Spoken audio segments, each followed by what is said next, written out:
నమస్తే. దేశ రక్షణ కోసం తమ ప్రాణాలు తెగించి సరిహద్దులో మాత్రం సైనికులైతే సేవ చేస్తున్నారు. ఈ మధ్యకాలంలో ఆపరేషన్ సింధూర్లో భాగంగా కూడా తమ ప్రాణాలు తెగించి కూడా దేశం కోసం మాత్రం ఇటు పాకిస్తాన్పై యుద్ధం చేస్తున్న ఈ నేపథ్యంలో అయితే స్థానికంగా మాత్రం వాళ్ళ కుటుంబ సభ్యులైతే ఇబ్బంది పడుతున్నారు. మాజీ సైనికులు అలాగే ప్రస్తుత సైనికుల కుటుంబాలు కూడా ఇటు ప్రభుత్వ సాయం కోసం ఎదురు చూస్తున్నారు. స్థానికంగా కూడా కాస్త ఇబ్బందికరమైన వాతావరణం అయితే మధ్య కనిపిస్తుంది. భూములకు సంబంధించిన అంశం అయితే చాలా సంబంధించిన వార్తలు కూడా ఈ మధ్యకాలంలో తెరపైకి వస్తున్నాయి. ఏం జరుగుతుంది, ఏం జరగాల్సిన అవసరం ఉంది తెలుసుకుందాం. మనతో పాటు మాజీ సైనికులు శ్రీనివాసరావు గారు ఉన్నారు. సార్, ఎందుకు మీరు సోమాజిగూడ ప్రెస్ క్లబ్లో ప్రెస్ మీట్ పెట్టాల్సిన పరిస్థితి వచ్చింది? అసలు ఏం చెప్పదలుచుకున్నారు? ముందుగా దిశ టీవీ ప్రేక్షకులకి నమస్కారం. ఈరోజు సోమాజిగూడ ప్రెస్ క్లబ్లో మాజీ సైనికుల సంక్షేమం తరపున ప్రెస్ మీట్ పెట్టడానికి ముఖ్య కారణం, ఒక సైనికుడి కుటుంబానికి జరిగిన అవగౌరవానికి మద్దతు ఇస్తూ రాష్ట్ర పోలీస్ శాఖని మేము సంప్రదించడం, అలాగే రాష్ట్ర డీజీపీ గారు దాన్ని సుమోటోగా తీసుకొని ఒక సీరియస్గా ఎఫ్ఐఆర్ చేసి దాన్ని నిందితుల్ని కఠిన శిక్షగా రిమాండ్ చేయడం జరగడం, దాని ద్వారా మేము మీ వార్తా పత్రికల ద్వారా రాష్ట్ర ప్రభుత్వానికి అలాగే మన పోలీస్ వ్యవస్థకి ధన్యవాదాలు తెలియడానికి ఈరోజు ప్రెస్ మీట్ పెట్టాం. అలాగే దీంతోపాటు తెలంగాణ రాష్ట్రంలో ఉన్న 45,000 మంది మాజీ సైనికుల కుటుంబాలకి, అలాగే సర్వీస్లో ఉన్న 70,000 మంది సైనికుల కుటుంబాలకి మేము ప్రాతినిధ్యం వహిస్తూ సైనికులను, బతికున్న సైనికులను కాపాడుకోండి, మాజీ సైనికులు ఎవరైతే వచ్చి రిజర్వేషన్లు లేకుండా, ఉద్యోగాలు లేకుండా సెక్యూరిటీ గార్డు ఉద్యోగాలు చేస్తున్నారో వాళ్ళని కూడా కాపాడుకోండి అనే నినాదంతో మేము మీడియా ముందుకు వచ్చాం. అయితే ఇటు సైనికులు మీరు ఊళ్ళకు ఇక్కడికి వస్తున్నారు. స్థానికంగా ఏం జరుగుతుంది నిజంగా? ఒకవైపు ఈ మధ్యకాలంలో భూమి కబ్జా అయిందని వార్తలు వస్తున్నాయి, మరోవైపు కుటుంబ సభ్యులు కూడా ఆవేదన వ్యక్తం చేస్తున్నారు. ప్రభుత్వ దృష్టికి ఎలాంటి అంశాలు తీసుకుపోదలిచారు? తెలంగాణలో ముఖ్యంగా మనకు తెలంగాణలో భారత సైన్యం మీద, భారత సైనికుల మీద అవగాహన లేకపోవడం అనేది చాలా దురదృష్టకరమైన విషయం. ఎందుకంటే 1999 కార్గిల్ వార్ తర్వాత ఈరోజు 2025 ఆపరేషన్ సింధూర్ మధ్యలో ఈ మీడియా అవగాహన లేటెస్ట్గా రావడం, అంతకుముందు మీడియా అవగాహన లేకపోవడం, అలాగే తెలంగాణలో ఎక్కువ ఆర్మీ, నేవీ, రక్షణ రంగంలో అవగాహన లేక ఉద్యోగాలలో పొందకపోవడం ఇది చాలా దుర్మార్గమైన విషయం. అయితే ఇప్పుడున్న పరిస్థితుల్లో ఏదో కొద్ది గొప్ప ఉద్యోగ బాధ్యతగా, అంటే కుటుంబాన్ని పోషించే విధంగా భారత రక్షణ రంగంలో ఉద్యోగ అవకాశాలు కల్పించుకొని భారత మాతకు సేవ చేసే భాగ్యం కలిగిన మాలాంటి మాజీ సైనికులకి తిరిగి వచ్చి ఇంటికి వచ్చి చూస్తే శూన్యం.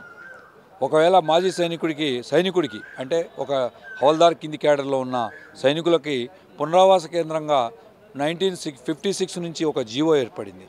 ఆ జీవో ద్వారా 5 ఎకరాల భూమి దున్ని సేద్యం చేసుకొని కుటుంబాన్ని పోషించుకోవడానికి ఈ అవకాశం కల్పించింది. దీని తర్వాత స్వాతంత్ర సమరయోధులకు కూడా కల్పించింది.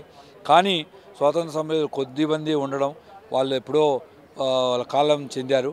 సో మాజీ సైనికులకు ఏదైతే భూములు ఇచ్చారో, ఒకప్పుడు అవి కూడా ఇచ్చిన భూములు ఏవి మాగాని భూములు కాదు, లేకపోతే ఏదో కెనాల్ కింద ఉన్న భూములు కాదు. ఈ మహబూబ్నగర్ జిల్లాలో, నల్గొండ జిల్లాలో ఏదైతే రాళ్ళు రప్పలున్న భూములు ఇచ్చిరో ఆ రాళ్ళు రప్పల భూములనే ఉండి జీవనం సాగిస్తూ వ్యవసాయం చేసుకుంటూ బతికే ఈ మాజీ సైనికుల భూముల మీద కన్నేసి ఈ మధ్య దానికి ఎన్ఓసి రాకుండా మేము ఎన్ఓసి ఇప్పిస్తాం దీని అని చెప్పి ఏదో కేసులు వేసి దాన్ని ఒక ఎన్ఓసి రాకుండా దాన్ని 22 ప్రొవిషన్లో పెట్టి మమ్మల్ని భూముల్ని నెక్స్ట్ తరానికి అందకుండా చేయడం, ప్లస్ ఉన్న తరాన్ని కబ్జాలో ఉండకుండా కబ్జాలు పెట్టడం సాధారణ విషయమే. అది ఎన్నో జిల్లాలలో వెలిక్కొచ్చాయి. అవి ప్రభుత్వ దృష్టికి కూడా ఈరోజు మీ మీడియా మిత్రుల ద్వారా తీసుకొచ్చాం.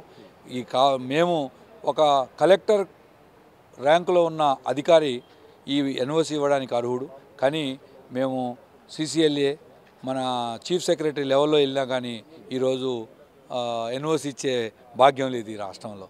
ఎందుకంటే ఏ మండలంలో, ఏ గ్రామంలో ఏదైతే భూమి ఉందో ఆల్రెడీ అక్కడ ఉన్న లోకల్ నాయకులందరూ ఎప్పుడో కబ్జా పెట్టేసారు.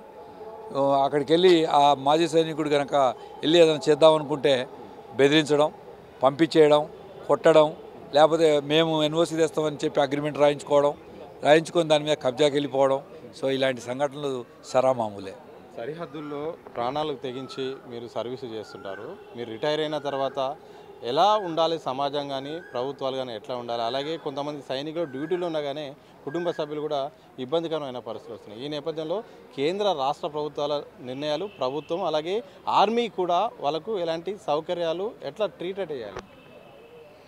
ప్రత్యేకంగా కేంద్ర ప్రభుత్వం మరి అలాగే భారత రక్షణ రంగం క్లియర్ కట్గా వాళ్ళకున్న రూల్స్ ప్రకారం మాజీ సైనికుడికి ఇచ్చే పెన్షనే కానివ్వండి, మాజీ సైనికుడు పిల్లలకి ఇచ్చే రిజర్వేషన్లే కానివ్వండి, సెంట్రల్ గవర్నమెంట్ లెవెల్లో కంపల్సరీగా జరుగుతున్నాయి. అలాగే ప్రతి కేంద్రంలో లైక్ సికింద్రాబాదు ప్రతి మిలిటరీ కేంద్రంలో ఒక మాజీ సైనికుల పునరావాస కేంద్రం అనేది సెంట్రల్ గవర్నమెంట్ ద్వారా జరిగే ఏదైతే నిధులు కానివ్వండి, ఏదైతే క్లెయిమ్స్ కానివ్వండి, ఏదైతే ఆ పిల్లలకి ఫ్యామిలీలకు అందాల్సిన ఫలాలు తప్పకుండా అందుతున్నాయి. 100% ఇవి అందుతున్నాయి.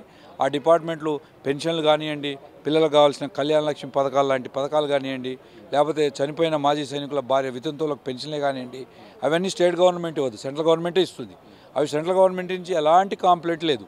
కాకపోతే తిరిగి వచ్చిన తర్వాత స్టేట్ గవర్నమెంట్లోకి వచ్చిన తర్వాత మన తెలంగాణ రాష్ట్రం వచ్చిన తర్వాత ముఖ్యంగా ఈ ఏదైతే జీవోలు ఉన్నాయో ఉమ్మడి రాష్ట్రంలో ఉన్న జీవోలని అమలుపరచడం లేదు.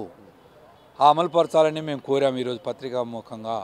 సో సపోజ్ ఒక మాజీ సైనికుడు రిటైర్డ్ అయ్యి ఇంటర్మీడియట్ చదువుకొని వచ్చితే ఇక్కడికి వచ్చిన తర్వాత గ్రూప్ 4లోనో గ్రూప్ 3లోనో కాంపిటేటివ్ ఎగ్జామ్ రాస్తే ఆ కాంపిటేటివ్ ఎగ్జామ్లో ఒక 22 ఇయర్స్ MBA MA MTech చదువుకున్న యువకుడితో పాటు పోటీ పడాల్సి వస్తుంది. ఎందుకంటే 40% మినిమం మార్క్ క్వాలిఫికేషన్. మరి మా మాజీ సైనికుడికి ఇచ్చే రిజర్వేషన్ ఏదండి? మేము మా కులానికేం అడగట్లేదు, మేమేమి ఎక్స్ సర్వీస్మెన్ రిజర్వేషన్ కోటా పెంచమని అడగట్లేదు, ఉన్న కోటానే యూటిలైజ్ చేసుకోలేకపోతున్నాం.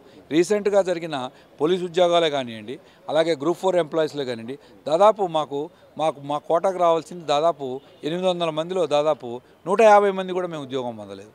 కారణం క్వాలిఫై కాలే.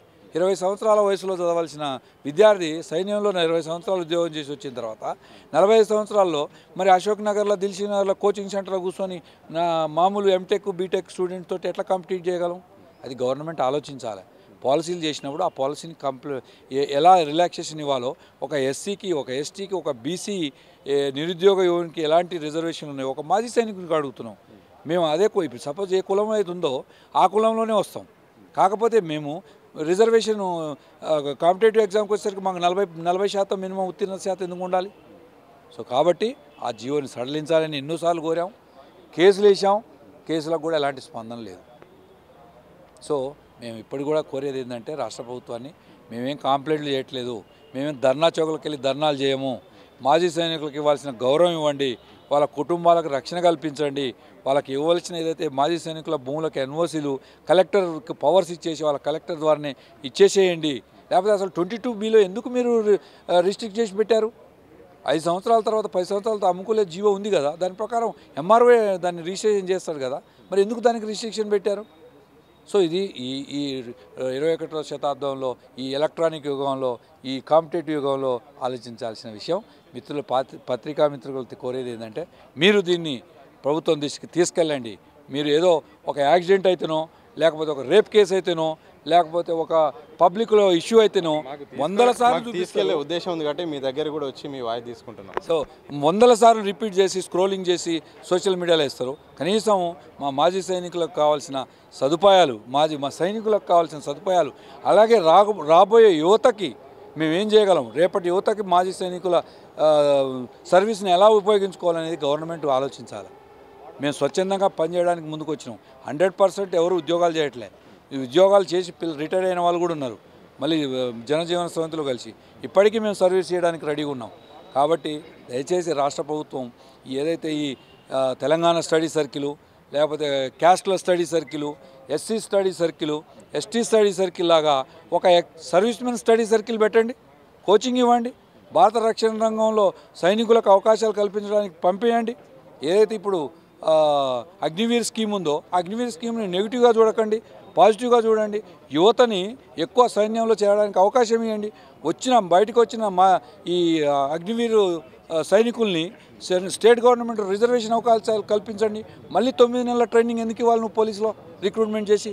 అదే సైనికుడిని అదే రిజర్వేషన్ కోటాలో, అదే క్యాస్ట్ కోటాలో నియమిస్తే 1 నెల ట్రైనింగ్ ఇచ్చేసి విధుల్లో పెట్టండి, కనీసం సమాజం అన్న బాగుపడుతుంది. సో ఇలాగే రాష్ట్ర ప్రభుత్వాన్ని కోరే మేము. Thank you.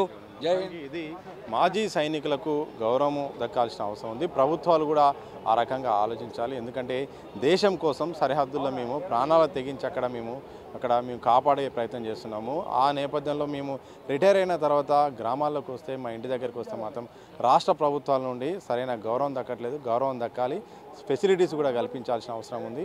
ఇలా చేయడం ద్వారా కూడా భవిష్యత్తులో మరింత మంది కూడా దేశ రక్షణ కోసం కూడా సైనికులు తయారయ్యే అవకాశం ఉంటుంది. దీన్ని మాత్రం ప్రభుత్వాలు కూడా ఆలోచించాల్సిన అవసరం ఉందని కూడా మాజీ సైనికులు శ్రీనివాసరావు అయితే మాత్రం ఆగ్రహం అలాగే ఆవేదన వ్యక్తం చేసిన సందర్భం అయితే కనిపిస్తూ ఉంది. కెమెరా పర్సన్ సూర్యబాబుతో సతీష్ దిశ టీవీ హైదరాబాద్.